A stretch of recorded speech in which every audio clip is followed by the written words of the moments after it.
여러분, 초대교회가 세워지고 난 다음에 교회가 엄청난 위기를 만납니다. 교회가 세워지면은 막 그냥 은혜 속에서 막 좋은 일만 있어야 될 것 같은데 교회에 핍박하려고 하는 그 무리들의 공격이 어마어마했습니다. 그래서 초대교회는 피바람이 불어든 교회입니다. 그래서 교회 성도들이 모이기 시작하면 다 쩔룩거리면서 어떤 사람은 외눈박이로 오고 어떤 사람은 장애를 가지고 막 온다는 겁니다. 왜 그런가 봤더니 다 핍박받았어. 예수님 때문에 핍박받고 고문을 너무 심하게 받다 보니 불구화되었고 그들이 모였는데, 그러나 하늘나라에 소망이 충만한 거예요. 이 땅에서 만약에 성공하는 것이 목적이라면 예수님 부인하고 제 멋대로 살겠지만 천국 소망, 왜 부활을 하신 주님을 만났기 때문에. 그때 로마의 10대 박해라고 하는 것이 대단합니다. 네로 황제로 비롯해서 그 박해 때 수많은 사람들이 사자밥이 됐어요. 그 원형 경기장에서 비참하게 죽어갔습니다. 화형에 처하기도 했단 말이에요. 근데 예수님은 부인하지도 않습니다. 그래서 이 황제는 자기의 권력을 가지고 아무리 교회를 없애려고 예수 못 믿게 만들려고 해도 그들이 부인하지 않습니다. 나중에 보니까 이 황제가 물어봅니다. 도대체 저들을 억제할 수 있는 방법이 없는가? 라고 물어봤더니 저들은요, 자신들의 주가 되신 예수 그리스도가 부활한 그날에 모이기 시작한다는 거예요. 그러니까 부활하신 주님을 그날이 뭐냐면 주일이거든요. 예수님 부활하신 그날을 기념하여 주일에 모이기 시작. 왜 모이느냐? 예배드리러 모이는 거예요. 그럼 교회는 부활 공동체고, 교회는 예배 공동체고, 교회는 성령 공동체예요. 그리고 소망 공동체. 오직 주님이 주가 되시는 공동체입니다.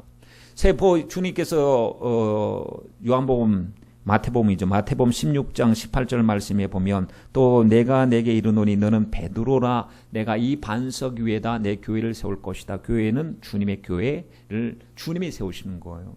내가 네 고백 위에다가 내 교회를 세울 것이다. 음부의 권세가 이길 수 없을 것이다. 여러분, 세상에는 조직이 있고 공동체가 있습니다. 나라가 있고 여러 가지 향후회도 있고 친목회도 있고 계모임도 있고 무슨 목적을 가지고 모이는데, 모임의 주체는 사람입니다.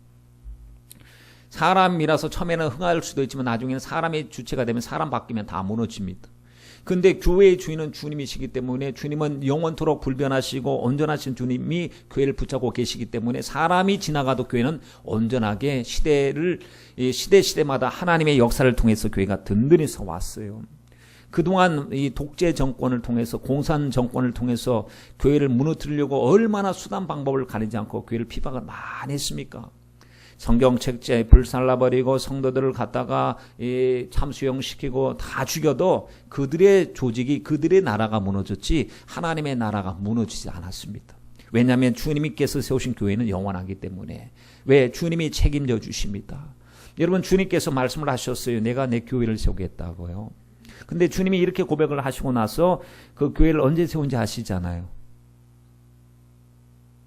언제 세웠냐면 부활 이후에 오순절 마가의 다락방에서 세웠어요. 우리가 생각할 땐 주님 계실 때 주님이 목사님 하시고 성도들이 다 모여갖고 큰 건물 지어놓고 주님이 교회 세우셨다, 다 모여라 하고 주님이 그 세우신 교회 안에서 말씀을 강론하시고 하셨다면 정말 얼마나 좋았을까, 이런 생각을 해보는데, 그러면 그 교회가 되지 못합니다. 왜냐하면 주님의 교회는요, 핏값으로 세운 교회가 교회거든요.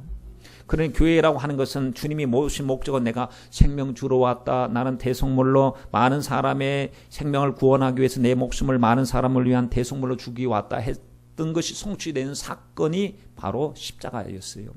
아버지 내 뜻대로 하지 마옵시고 아버지 뜻대로 되기를 원합니다 라고 하고 내가 다 이루었다라고 하신 그것이 바로 십자가였습니다.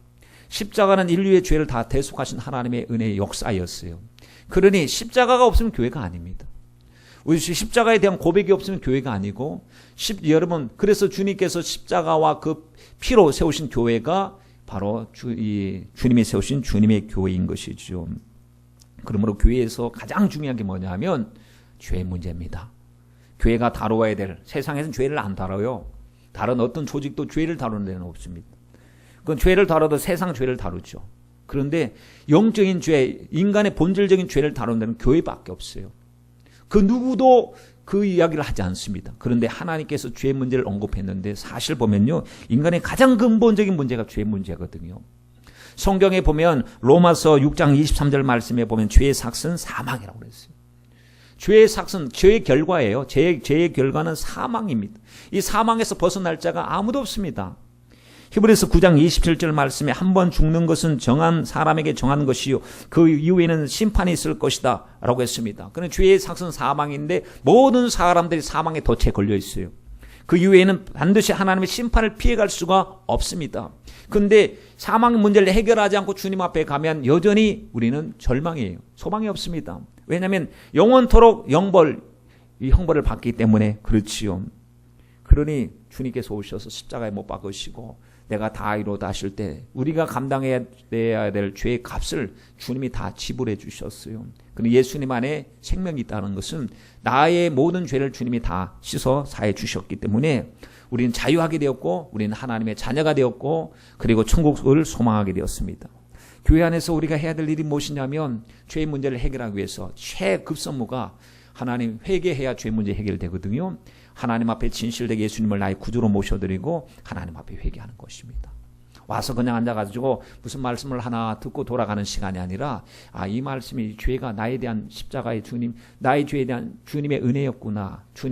주님을 나의 구주로 모셔드립니다. 이제 방황하는 생활을 멈추고 하나님으로 예수님을 나의 구주로 성령님을 나의 인도자로 모셔드립니다. 하나님 정말 이제는 죄에선 자유하게 하시고 의에 대하여 사모하고 하나님 앞에 더 의로운 하나님의 백성이 되게 해옵소서 하고 죄의 문제를 지적해 줘야 되는데 어디에도 지적하지 않는 죄를 교회에서도 지적을 안 합니다. 교회에서도 그냥 왔으면 왔습니까 하고 죄의 문제를 거론하지 않고 다른 수많은 이야기들을 합니다. 그리고 앉아있는 성도들도 마찬가지죠. 믿음의 성장에 대한 욕구가 없어요. 날마다 하나님의 거룩한 의에 대한 열망이 없습니다. 그리고 자기 부인이 오직 십자가 지고 자기를 부인해야 온전히 주님을 쫓을 수 있다고 하는데 자기 부인에 대해서도 여러분 우리가 미흡한 부분이 너무 많지요. 그러다 보니까 아주 본질적인 것은 방치해버려요. 그리고 시간이 오래 지나면서 세례도 받죠.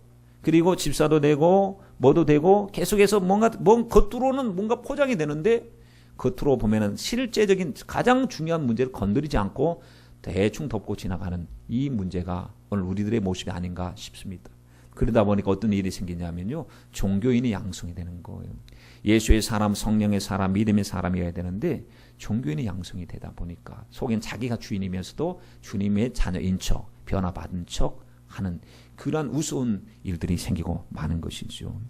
여러분 예수님이 십자가가 지셨고 부활하셨는데 만약에 예수님이 십자가는 지셨는데 죽으심으로 끝이 났다라고 한다면 우리에게 어떤 일이 일어나는 것일까요? 여러분 예수님이 살아계실 때 공생애를 하실 때 약한 자 돌보시고 불쌍한 자 품어 안으셨고 그리고 귀신을 쫓아내셨고 양식이 필요한 자에게 양식도 주시고 또 말씀으로 위로도 해주시고 또 도덕적인 그 메시지나 영적인 메시지를 주님께서 우리에게 말씀을 해주시고 감화 감동 주셨어요. 그런데 그분이 십자가 지시고 억울하게 죽으셨어요. 정말 억울하게 죽으셨다 끝나버렸어요. 그리고는 다시 사는 것이 없었다라고 한다면 우리는 고민에 빠지게 될 것입니다. 그분은 우리 주위에 그런 분들 자기를 비워서 수많은 사람들을 헌신하고 욕심을 버리고 섬기는 사람들은 여러분 간혹 보기도 하죠. 대단한 사람이라고 이야기합니다. 만약에 그렇다고 한다면 그들과 다를 바가 전혀 없죠. 그분이 메시아인 것을 알 수가 없고 그분이 했던 말에 신빙성이 없어지고 그분이 지금까지 지옥에 관하여 천국에 대하여 마귀에 대해서 이야기한 것을 믿을 수가 없어요. 왜냐하면 주님께서 평상시 살아계실 때 하신 말씀이 나는 죽었다 다시 사흘 만에 살아나리라 라고 말씀하셨고 나는 죄의 세상 죄를 지고 가는 하나님의 어린 양이다 라고 당신이 그 입술로 그 말씀을 하셨는데 그 말씀에 대한 답이 없잖아요. 그 말씀에 대한 결과물이 없고 말씀에 대한 성취가 없잖아요. 그러니까 그것이 안 믿어지니까 다른 게 다 안 믿어지는 겁니다. 주님이 메시아인 것을 알 길이 없습니다. 그냥 위대한 위인이 왔다가 한 시대를 풍미하다가 그냥 돌아갔구나 그 정도로 우리가 받아들이는데 여러분 로마서 1장 3절로 4절 말씀에 보면 이 아들로 말하면 육신으로는 다윗의 혈통에서 나셨고 성결의 영으로는 죽은 가운데서 부활하여 능력으로 하나님의 아들로 인정되셨으니 곧 우리 주 예수 그리스도시니라 라고 했습니다. 그러니까 부활하여 능력으로 하나님의 아들로 인정되셨어요. 예수님이 부활하셨다는 것은 그분이 죄인이 아니라는 사실, 그리고 죄를 정복했다는 사실, 그분의 죄를 정복한 사실이 오늘 우리들에게 생명의 사건이 되었다는 그 사실을 주님이 공포하신 사건이 바로 주님이 무덤의 문을 여시고 부활하신 사건입니다. 그러므로 여러분, 이제 주님이 하신 모든 말씀은 다 믿을 수 있어요. 주님이 하신 모든 말씀, 지옥에 관한 말씀이나 다시 오시겠다는 말씀이나 영원토록 떠나지 않고 보혜사 성령을 우리 가운데 두시고 우리와 함께 하시겠다는 모든 말씀은 하나님의 절대 진리의 말씀인 것을, 부활의 사건을 보고 그분의 말씀이 그대로 성취되는 것을 보면서 우리가 믿게 된다는 사실입니다. 여러분, 그래서 주님이 부활하신 주님이 교회를 세우셨는데, 그러니 예수 안에 이제는 소망이 있어요. 예수 안에 생명 있고, 예수 안에 능력 있고, 예수 안에 축복 있고, 예수 안에 정말 영적 승리가 있음을 믿습니다. 그러니 부활하신 예수님이 딱 세우신 교회를 붙잡고, 주여, 오늘 이 세상 속에서 구별된 하나님의 공동체, 하나님의 세우신 이 예배 공동체, 선교 공동체, 비전 공동체인 교회를 붙잡고 주님이 일하실 때 우리도 이 부활 신앙을 가지고 하나님의 복음을 전해야 될 줄 믿습니다. 고린도전서는 부활장이라고 얘기합니다. 쭉 읽어보면 예수님 부활은 기록된 사건의 성취다. 구약에서부터 주님의 부활에 대해서, 십자가에 대해서 이야기를 하는데, 그거를 우리가 읽으면서도 말씀이 성취되고 있는데도 아직까지 내 사건이 되지 못하니까 여러분 의심할 때가 얼마나 많은지 몰라요. 주님은 무턱대고 믿으라라고 하시는 분이 아니시에요. 경험하게 하시는 거, 먹게 하시고 만지게 하시고 그분이 만나주시면서 인격적으로 교통하게 해주시고, 그래서 그분을 만나게, 그분을 믿게 하시는 겁니다. 그러니까 믿음은 무조건 믿는 게 아니고 말씀대로 믿고 말씀이 내 속에서 경험이 되어지면서 믿음이 더 확고해지는 것이죠. 여러분, 막달라 마리아가 주님을 못 만났을 때, 흐느끼고 있었을 때 주님께서 제일 먼저 막달라 마리아에게 나타나셨잖아요. 그는 창기였대요. 7 귀신 들렸고, 세상에서는 정말 보잘것없었지만 주님을 만나서 완전히 변화받은 그녀가 예수님의 무덤 앞에서 울고 있을 때 마리아야 하고 주님이 나타나셨을 때 동산직인 줄 알고, 선생님 우리 주님 어디다 두셨습니까? 시체 옮긴 줄 알고 했는데 마리아야 하니까 그때 예수님을 만나게 되죠. 그리고 이 마리아가 깜짝 놀래가지고 제자들이 있는 곳에 뛰어갔대요. 제자들이 어디인가 이게 은신처가 있었고 그들이 거처가 있었는데 뛰어가서 제가 갔는데 예수님 무덤이 비어 있습니다. 제가 예수님을 만났습니다. 했더니 제일 먼저 뛰어간 사람이 베드로입니다. 베드로가 막 뛰어. 왜냐하면 그래도 예수님을 부인은 했지만 이 주님을 사랑하는 마음은 변치 않았습니다. 뛰어가서 확인해 보니까 세마포 옷은 딱 개켜 있었대요. 막 그냥 널브러져 있는 게 아니고 반듯하게 켜 있고 무덤의 문은 열렸고 여인의 이야기처럼 예수님이 안 계신 거. 황당한 일이 생겼어요. 그런데 이제 그 마리아는 분명히 예수님을 봤다고 하는데 베드로는 현장을 보고도 잘 안 믿어집니다. 그때 주님이 그들이 있는 그곳에 주님이 나타나셔서 주님께서 살아계신 것을 보여주셨어요. 특별히 여러분 누가복음 24장 말씀해 보면 마지막 부분에 엠마오로 내려가던 두 제자가 예수님을 만난 이야기가 나와요. 그들은 12사도 외에 다른 이들이 주님을 쫓아왔는데 그들 또한 12사도의 마음을 가지고 온전히 주님을 쫓았다가 주님의 십자가 지시고 그것이 끝인 줄 알고 낭만과 좌절에 빠져버렸습니다. 그래서 두 사람이 같이 내려갑니다. 옛날 자기 고향으로 내려가는 거겠죠. 엠마오로. 근데 두 사람 중에 한 사람이라도 영적인 사람이라서 자꾸 한 사람이 낙심할 때 붙잡아주고, 아니야, 하나님 말씀이 지금 이루어지고 있을지 몰라, 내려가지 말고 좀 기다려보세요. 우리가 기도하면서 주님이 사흘 만에 다시 살아난다고 말씀하신 것 같은데 그 말씀이 이루어진 것을 우리가 확실하게, 어떤 여자가 말했잖아. 어떤 여자가 와서 예수님 빈 무덤 보고 주님이 부활하셨다고 하는데 한번 기다려보자고, 너무 성급하게 하지 말자고. 한 사람이 붙잡아줘야 되는데 낭망이 전염이 돼가지고 두 사람 다 전염 이야기하니 둘이서 말을 하는 것이 육적인 생각이 나오고 육적인 생각이 나오니 이게 불신앙이 증폭되기 시작합니다. 그래서 옆에 있는 사람이 굉장히 중요한 이유예요. 증폭이 되다 보니까 이제는 뭐 더 이상 생각할 것도 없어요. 왜? 누군가가 예수님을 만났고 부활했다는 이야기를 들었는데 그것이 지식으로는 들려지지만 가슴속으로 느껴지지 않는 거예요. 그리고 믿어지지 않으니 낙심이 가득하니까 무슨 말을 들어도 낙심이 회복이 되지 않습니다. 여러분, 저와 여러분이 그럴 때 있지 않습니까? 자, 어떤 일에 대해서 너무 지나치게 낭망하고 좌절할 때 옆에서 말씀으로 해줘도 말씀이 귀 속으로 안 들어가요. 그냥 맴맴돌고 그냥 멍해지고 사람이 그렇습니다. 그럴 때 확실한 하나님을 경험해야 되는데 이때 예수님께서 그들을 내버려 두지 아니하시고 그들을 쫓아가셨어요. 그리고는 무슨 일로 그렇게 마음이 근심이 많고 얼굴에 수심이 많습니까? 그랬더니 아니 당신은 이 동네 안 사십니까? 요 근간에 예루살렘에 있었던 일에 대해서 소문 못 들어보셨습니까? 예수 그리스도라고 하는 그 선지자에 대한 관한 이야기 아닙니까? 우린 그분이 메시아라고 생각하고 그분을 따랐는데 그분이 십자가에 못 박혀서 죽으셨어요. 죽고 말았어요. 비참해요. 강도처럼 거기에서 죽었는데 이 들리는 말에는 뭐 예수님이 뭐 부활했다 그런 이야기도 듣긴 들었는데 뭐 그거 믿을 수 있나요? 그러면서 내려가는 거예요. 지금 못 듣고 내려가는 게 아니라 안 믿어져서 그냥 낭만 그대로 내려가고 있을 때 그때 예수님께서 정체를 드러내지 아니하셨지만 아니 미련하고 선지자들의 말한 것을 들이밀는 어리석은 사람 아닙니까? 그리고는 하나님 말씀 모세로부터 선지자에 기록된 말씀을 주님께서 언급을 하시면서 자 보십시오. 말씀 성취입니다. 하나님의 말씀에 구약에서부터 예수님이 이렇게 고난받고 이렇게 영광 받을 것을 성경 속에서 이미 기록해 놓았는데 아니 말씀이 성취되고 있는 상황을 보면서도 왜 말씀을 믿지 않고 더디 믿습니까? 라고 하니까 가슴 속에서요 확실한 가슴이 뜨거워졌다는 거예요. 말씀을 듣다 보니까 자기 생각이 잘못된 생각이 이제 수정되기 시작하는 거예요. 여러분 우리들도 말씀 듣는 시간이 왜 중요하냐면 내 생각이 진리가 아닙니다. 내가 생각하고 있는 지금 창념하고 있는 생각이 우리의 삶의 원동력이 아니라 하나님의 말씀이 우리의 원동력이 돼야 될 줄 믿습니다. 그래서 잘못된 생각 가지고 오해했던 거 부정적이고 낙심했던 것을 하나님의 말씀을 들을 때마다 고쳐나가는 거죠. 맞구나. 내 생각이 잘못됐구나. 그 육적인 생각이었구나. 그 믿음 없는 생각이었구나. 말씀 들을 때 생각 수정이라고 하는 것이 굉장히 중요합니다. 여러분 우리 말씀 들을 때 그 어떤 부활보다도 먼저 믿음의 생각이 부활되길 예수님의 이름으로 축원드립니다. 이렇게 같이 동행하다 보니까 회복이 돼. 나중에 보니까 예수님이라는 사실을 알았잖아요. 예수님이 우리에게 친히 풀어서 말씀해 주신 분이 바로 예수님이셨다.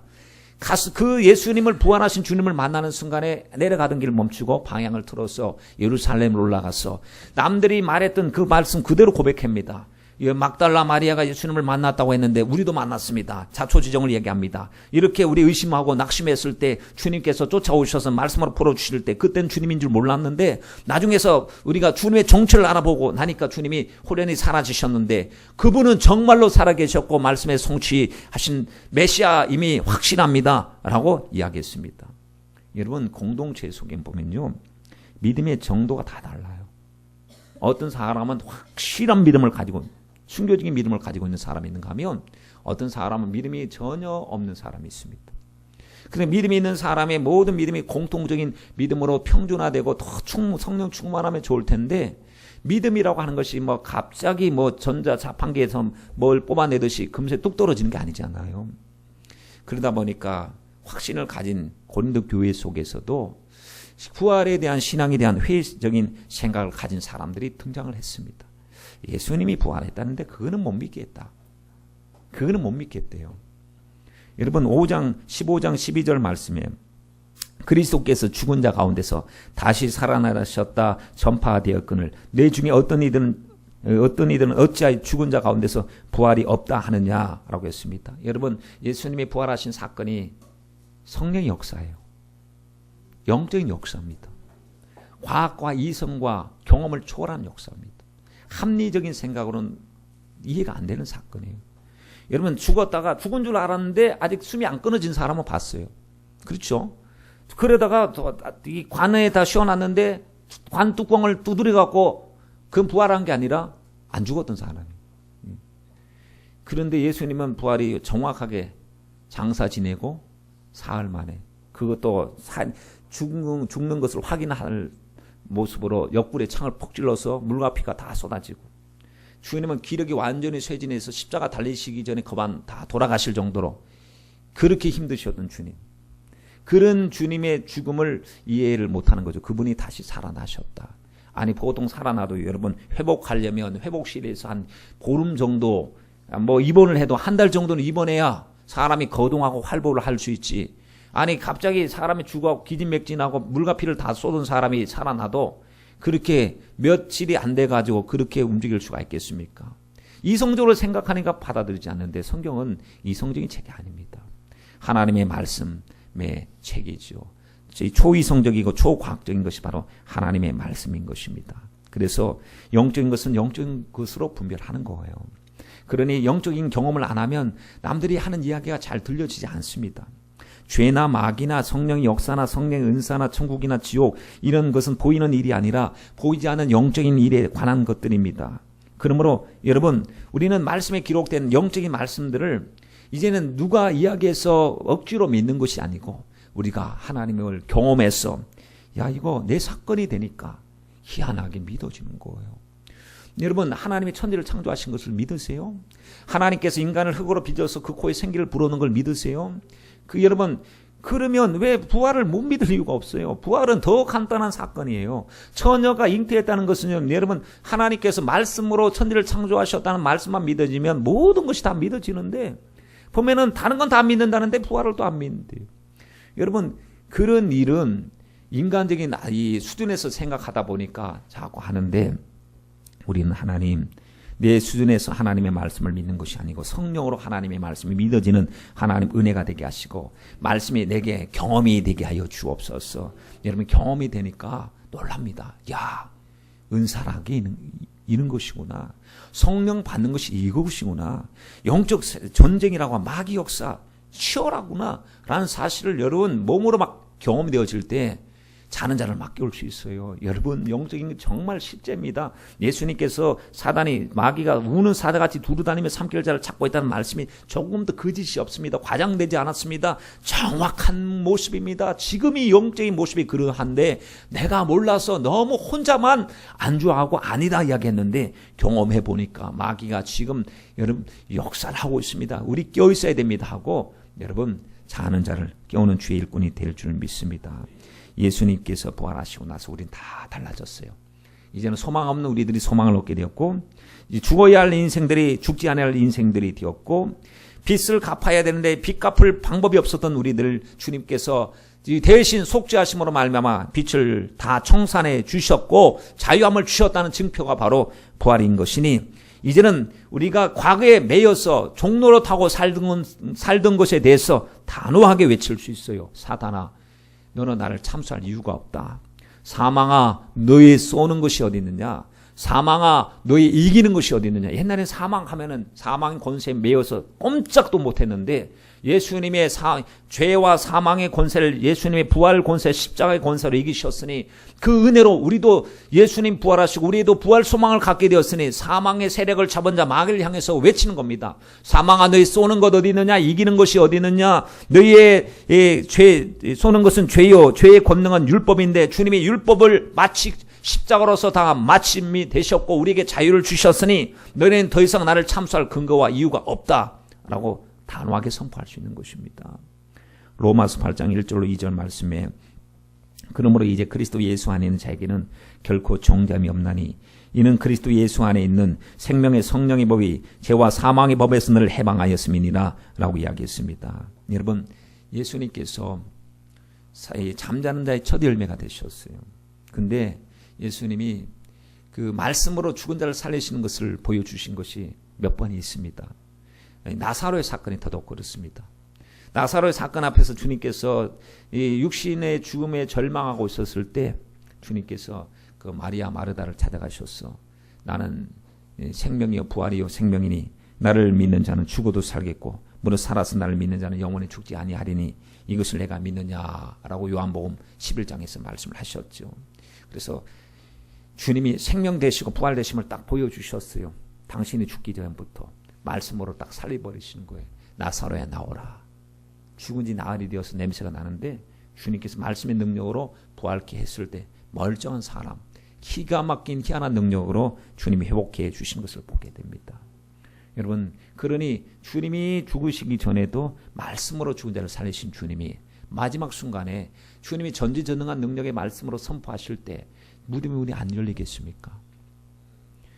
여러분 성경에 보면 성도를 향해서는 성도의 죽음은 복되도다 했습니다. 왜 그러냐면 죽는 게 아니기 때문에, 죽음은 새로운 시작이기 때문에, 그리고 잠자는 것이기 때문에 안식한다 그랬습니다. 안식이 뭐예요? 여러분 피곤할 때 어젯밤에 주무셨잖아요. 몸이 피곤할 때는 한숨 푹 자고 일어나면 개운합니다. 그때 피곤할 때 막 눈꺼풀이 내려오고 막 피곤할 때는 한숨 잘 때 두려워하시는 분 계십니까? 없어요. 너무 잠자리에 드는 것이 얼마나 편안한지 몰라요. 왜? 다시 깨어날 소망이 있기 때문에 그렇습니다. 만약에 수술실에 들어가다가 이거 눈 감았는데 눈 못 뜨면 어떡하지? 이거는요, 왜냐하면 위험한 수술을 받기 때문에 두려워하는 것이지만, 우리가 이 잠을 잘 때는 눈을 딱 감고 뭐라고 합니까? 푹 자고 아침에 일어나서 상쾌한 마음으로 일어나야지, 이렇게 생각합니다. 여러분 성도도 마찬가지입니다. 성도도 잠시 안식하는 거예요. 우리 눈앞에서는 사라졌어요. 우리 부모님, 우리 형제들, 우리 선친들 우리 눈앞에 사라졌지만 주님이 오실 때 다 데려온대요. 그게 비밀이라고 그랬습니다. 그는 비밀을 어디서 알 수 있겠습니까? 성경 속에서 고린도전서 15장 51절에서 52절 말씀에 보라 내가 내게 비밀을 말하노니 우리가 다 잠잘 것이 아니요 마지막 나팔에 순식간에 호련히 다 피어나리니 나팔 소리가 나며 죽은 자들이 썩지 아니할 것으로 다시 살고 우리도 피어나리라 했습니다. 죽음으로 끝이 아니라고 하는 거죠. 데살로니가 전서 4장 13절로 14절 말씀에 형제들아 자는 자들에 관하여는 너희가 알지 못함을 우리가 원치 아니하노니, 그러니까 죽은 자들에 대한 지식이 필요하다는 거예요. 이는 소망 없는 다른 이와 같이 슬퍼하지 않게 하려 합니다. 우리가 예수의 죽었다 다시 사심을 믿을진대 이와 같이 예수 안에서 자는 자들도 하나님이 저와 함께 데리고 오시리라 라고 했습니다. 여러분 세월호 사건이 1년이 됐잖아요. 4지까지 세월호 사건 앞에서 보면 우리 가슴이 먹먹해지고 일어나지 말아야 될 일이 일어났다는 것 때문에 화가 나고 그렇습니다. 근데 우리는 그 하늘나라에 대한 소망이 있기 때문에 믿음을 가지고 있는 사람은 달리 본다고 생각합니다. 뭐냐면 주님이 주님 품으로 잘 데려갔구나. 부활의 순간에 주님 만날 때 만날 소망이 있어 하고 더 이상 이제 생각을 안 하고 하늘나라에 소망을 두고, 그리고 지금 주어진 삶의 모습 속에서 내가 내 목 다하고 살게, 흔들리지 말며 경고하지 말고 주의 일에 더욱 힘쓰는 모습으로 살다가 너를 볼 때 기쁨으로 만날 것이다 라는 다시 만날 소망을 가지고 사는 것이 크리스찬의 참 믿음의 소망이 아니겠습니까? 그렇죠. 만약 그것이 없다면 절망해요. 그러나 그것이 있기 때문에 헤어져도 다시 만날 소망이 있게 되는 것입니다. 여러분 예전에 우리가 장례를 치르다 보면 거의 한 80~90%는 매장이었던 것 같아요. 장례를 침례하면 거의 가서 하관 예배를 드리는 하관 예배, 관 내리는 예배가 화관 예배입니다. 그리고 그 위에다가 이제 그 횡대, 가로 횡대를 딱 대놓고 이제 예배를 드리고 나서 하나 횡대를 덮고 이제 취토를 하고 다 이렇게 하는데, 요즘에는 거의 90%가 화장 예배입니다. 예전에는 물어봅니다. 목사님, 주님이 재림하실 때 무덤의 문이 열린다고 했는데 무덤이 있어야 무덤의 문이 열리죠. 그래야 매장해야 부활할 때 동참하지 않겠습니까? 라고 생각했습니다. 근데 그게 참 좁은 소견이었어요. 좁은 인간적인 생각이었습니다. 왜냐하면 여러분 화장을 하든지 매장을 하든지 수목장을 하든지 아니면 문에다 어디다 산에다 뿌리든지 우리 눈앞에 사라지는 것은 똑같거든요. 그리고 여기에서 이 공동묘지로 있던 곳이 아파트 단지가 되었고 다 새롭게 재개발되기도 하고 이 토지 용도가 바뀌기도 하고 또 폭풍이 불어서 쓸려가서 어디로 다 흩어지기도 하고 그런 그것이 100년, 200년, 뭐 1000년 이상씩 지나가다 보면 다 그들은 우리 눈앞에 사라져 있지만 희한하게 주님께서 부활하신 그날에는 신비한 능력으로 다 회복이 된다는 거. 정확한 말씀이에요. 계시록 20장 13절 말씀에 보면 바다가 그 가운데서 죽은 자를 내어준대요. 바다에 빠져서 죽은 사람들. 또 사망과 음부도 그 가운데서 죽은 자를 내어주며 주님이 말씀하시면 각 사람이 하나님 앞에 서도록 우리는 생명의 부활로 다 하나님 앞에 서지만 믿지 않는 자는 심판의 부활로 주님 앞에 다 서게 될 것이다 라고 말씀을 했습니다. 그러므로 여러분 정말로 하나님, 우리는 예수님 부활, 우리의 부활의 소망인 줄 믿습니다. 그러므로 죽는 것이 끝이라면 어떻게라도 살아보려고 안간힘을 써야 되겠지만 죽는 것이 끝이 아니고 영원한 생명의 시작이기 때문에 여러분 구약에서 살던 성도들도 보세요. 부활신앙을 가지고 있었어요. 아브라함도 부활신앙을 가지고 있었어요. 사드락 메삭 아벳느고도 풀무불 속으로 담대하게 들어갈 수 있었던 것은요, 부활신앙이 있었기 때문에 그렇습니다. 다니엘도 사자굴 속에서 담대히 할 수 있었던 것이 바로 부활신앙이 있었기 때문에 그렇습니다. 그들도 부활신앙, 아직까지 실체가 나타나지도 않았음에도 불구하고 하나님의 전지전능하신 말씀을 믿고 부활신앙을 가지고 살았는데, 지금 만약에 우리가 부활신앙이 없다면 해쳐요. 모여서 우리끼리 차라리 야외에서 모입시다 하고 모여야 됩니다.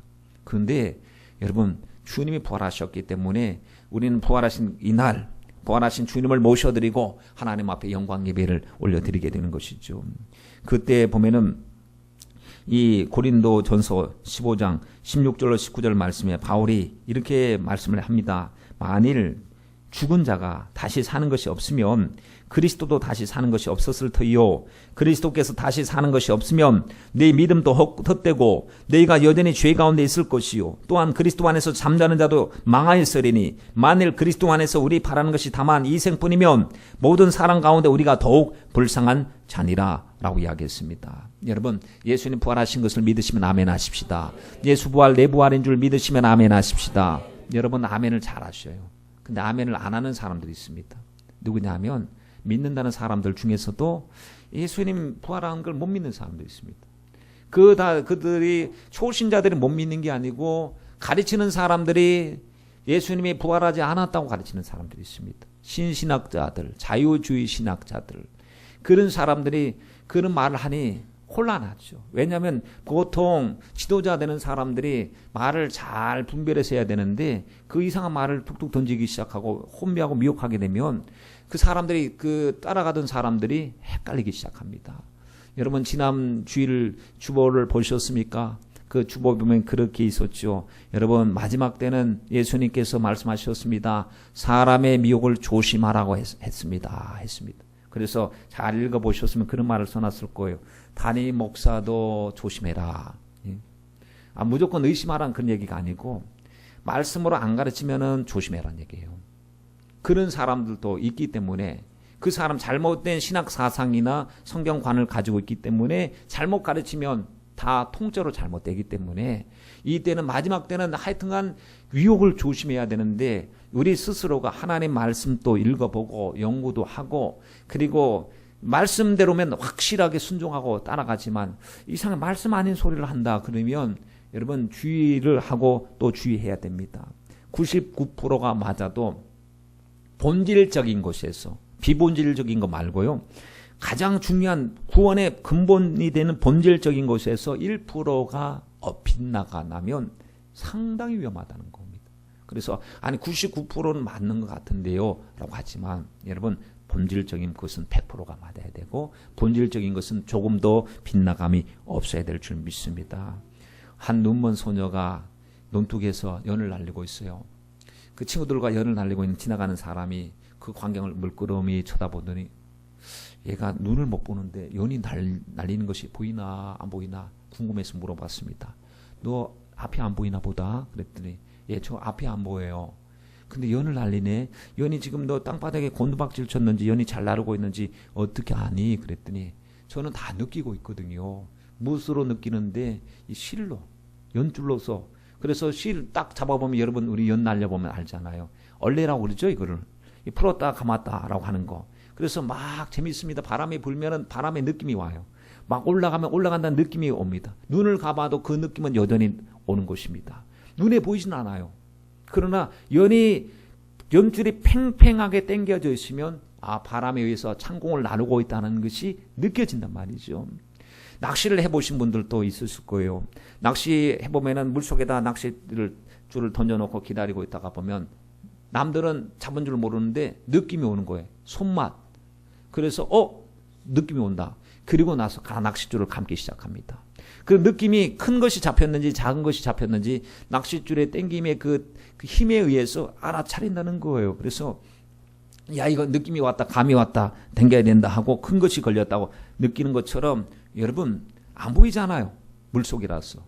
눈을 감고 창공을 볼 수가 없습니다. 시각장애를 가지고 있기 때문에. 그런데 이제 느껴진다는 사실이에요. 이처럼 영적인 것도 마찬가지입니다. 여러분 영적인 것은 영적으로야 분별할 수가 있기 때문에 하나님 앞에 하나님 오늘 새벽에 부활의 주님을 만났습니다. 오늘 우리 이 문제를 가지고 부활의 주님을 만났습니다. 이 문제 하나마다 하나님께서 지금 함께 하시니 감사합니다 하는 영적인 손맛, 영적인 느낌, 영적인 감동이 저와 여러분에게 있기를 간절히 바랍니다. 여러분 우리 신앙생활을 할 때 왜 환경 때문에 좌절하고 왜 작은 일 때문에 실망하는지 아십니까? 주님을 내 앞에 늘 모셔드리지 못하기 때문에 그렇습니다.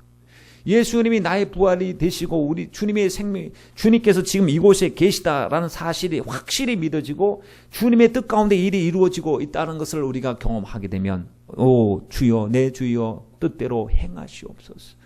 살든지 죽든지 흥하든지 쇠하든지 흥망성쇠를 주님께 맡깁니다. 주님 뜻대로 행하시옵소서. 여러분 성령 받은 제자들, 부활의 주님을 만난 제자들이 완전히 달라졌어요. 옛날에는 자기 목숨 살고자 급급했던 그들이 부활의 주님을 만나고 나가서 외치기 시작합니다. 그들을 죽이려고 했던 사람들 나가서 예수님이 부활하셨습니다. 당신들의 십자가에 못 박히신 예수 그리스도께서 살아나셨고 하나님이 다시 살리셨으니 우리는 이 일의 증인입니다 했더니 그 소리 하지 마! 그런 소리 하지 말라고 해도 사람 말을 듣는 것이 중요합니까? 하나님 말씀을 듣는 것이 중요합니까? 너희 죽고 싶어. 죽어도 우리는 부활입니다. 주님이 영원한 부활의 생명을 주셨기 때문에 우리는 사람을 두려워하지 않고 이제는 살아계신 주님을 두려워합니다 하니까 그들이 이 일을 어떡하냐? 어떻게 수습하지? 그들의 고민거리가 된 것을 알 수가 있습니다. 불에 태워져도 찬송하면서 갔습니다. 사자에게 찢겨져 죽어도 그들은 하나님을 찬송하며 주님 앞에 갔고 흩어졌던 그들이 부활의 주님을 만나는 순간에 만나기 시작하고 모아지기 시작했습니다. 왜? 삶의 목적이 온전해졌기 때문에 영원한 생명의 나라 천국을 바라보았기 때문에 그렇습니다. 지금 여러분 부활을 언급하고 지금 어느 교회를 향해서 여러분 부활 신앙을 확실히 해야 됩니다. 정말 마지막 때 미혹이 많을 때 부활 신앙에 대해서 흔들리지 말아야 됩니다. 라고 했습니까? 어느 교회였어요? 고린도 교회잖아요. 고린도 전서니까. 고린도 교회는 어떤 곳이냐? 음행, 사치, 유혹, 세속주의. 이것이 너무 많은 거. 그래서 고린도인이라고 하는 영어 단어를 찾아보면 그 방탕하다라는 뜻이 나옵니다. 방탕하다. 근데 얼마나 방탕했으면 고린도인이라고 하는 영어 단어에 보면은 방탕하다라는 이름이 쓰여져 있었을까요? 너무나 유혹이 많고 세상이 많을 때 주님 앞에 나와서도 썰물, 밀물에 왔다 갔다 하듯이 세상에 의해서 확 휩쓸려지는 그들을 보면서 여러분 세상 속에서 세상 바라보면 안 됩니다. 경고하며 흔들리지 말며 오직 주의 일에 더욱 힘쓰는 자들이 되어야 됩니다 하고 그들을 어려운 순간 속에서도 지켜줄 수 있었던 것이 믿음이었어요.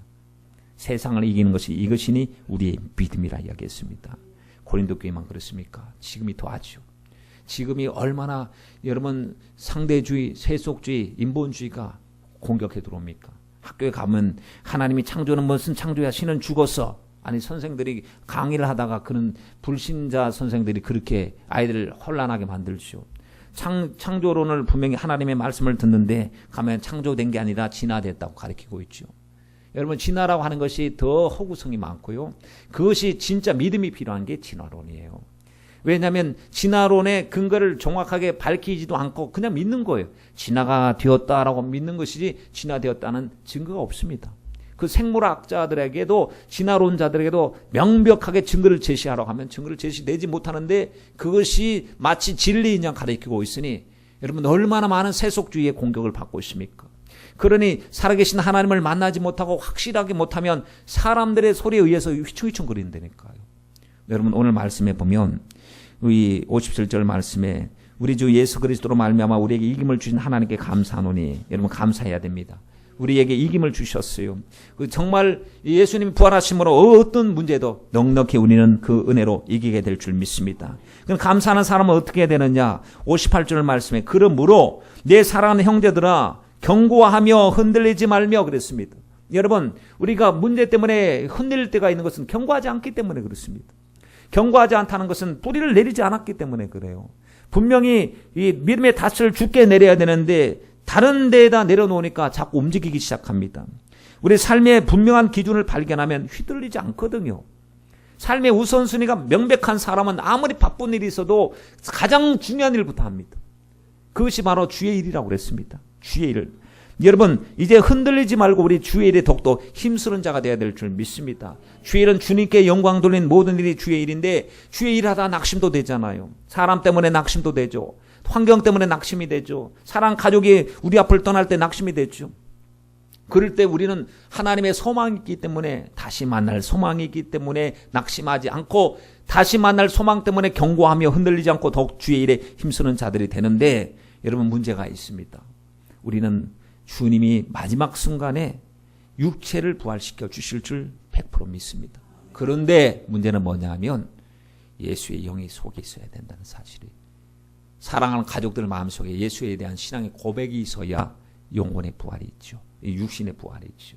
주님 오실 때 주님의 자녀니까 사랑하는 자녀 성도들아 일어나라 할 때 그들이 대상이 모든 사람들이 아니고 살아있을 때 예수님을 주로 모셔드리고 주님과 동행했던 그들을 주님 부활, 생명 부활로 일으키기 때문에 지금 가장 필요한 것은 그날을 준비하기 위해서는 지금 우리 마음속에 영혼의 부활, 믿음의 부활, 생각의 부활이 반드시 선행되어져야 된다는 사실입니다.